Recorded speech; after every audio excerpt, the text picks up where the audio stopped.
Bonjour à toutes et à tous, si tu es fan de romance et de fantasy, cette vidéo est pour toi. Aujourd'hui, je te présente une sélection de romans et de mangas de romantaisie. Certains sous-estimés, d'autres tout simplement magiques, qui méritent d'être lus ou découverts absolument. Prépare-toi pour des histoires de dragons, de royaumes en guerre, d'héroïnes puissantes et d'histoires d'amour. On commence avec un classique, l'univers du passe-miroir. Ophélie, une jeune fille réservée capable de lire le passé des objets et traverser les miroirs, est promise à un homme froid issu d'un clan mystérieux.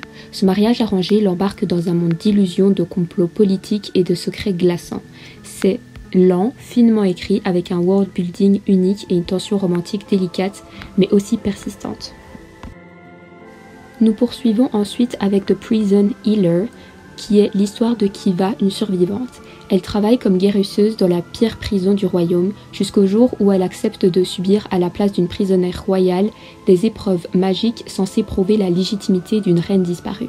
L'histoire monte en puissance, la romance se tisse subtilement et le final du tome 1 est un vrai coup de théâtre. Une série trop peu connue et pourtant incroyablement bien rythmée.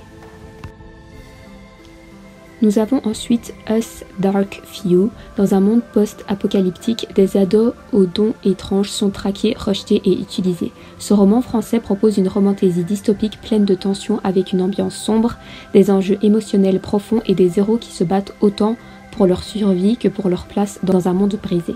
L'écriture est fluide, percutante et l'univers mérite clairement plus de reconnaissance. Suivons avec Défier la nuit, une maladie incurable, une société divisée entre ceux qui ont l'élixir de guérison et les autres. Tessa est une justicière qui vole l'élixir pour aider les pauvres. Elle va croiser le chemin du prince, gardien du remède et de l'ordre. Leur relation commence dans la méfiance, mais se transforme en un lien puissant, une histoire de confiance, de sacrifice et de justice, avec une touche de slow burn très bien dosée. Yona, princesse de l'aube. Yona est une princesse protégée, amoureuse et insouciante, jusqu'au jour où tout s'effondre. Forcée de fuir, elle découvre une ancienne prophétie et part à la recherche de guerriers dragons pour restaurer la paix. L'évolution de Yona, héroïne forte, est un bijou d'écriture et sa relation avec le personnage principal homme, son garde du corps, est un des slow burn le plus beau des mangas.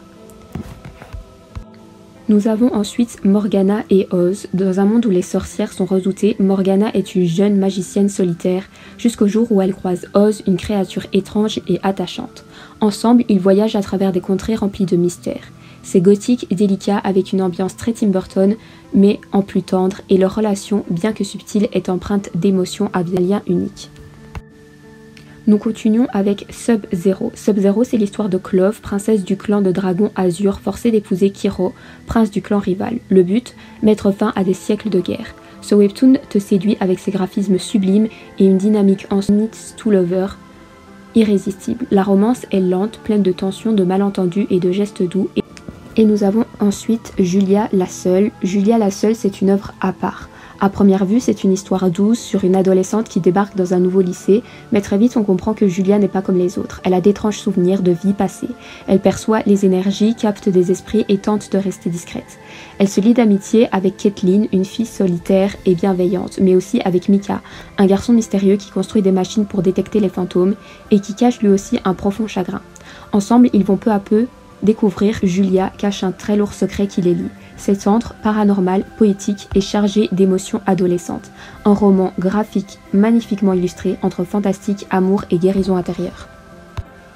Et voilà pour ma sélection de livres et de mangas de romantaisie que je trouve trop peu connus par rapport à leur richesse. Parfois il y a quelques classiques, mais globalement je n'ai pas beaucoup entendu parler d'eux. Que tu aimes les complots politiques, les slow burn, les dragons ou les adolescents au pouvoir oublié, il y en a pour tous les goûts. Si tu as des titres à me conseiller ou que tu veux en discuter, je t'attends en commentaire. Et si la vidéo t'a plu, abonne-toi, like et on se retrouve très bientôt pour de nouvelles recommandations.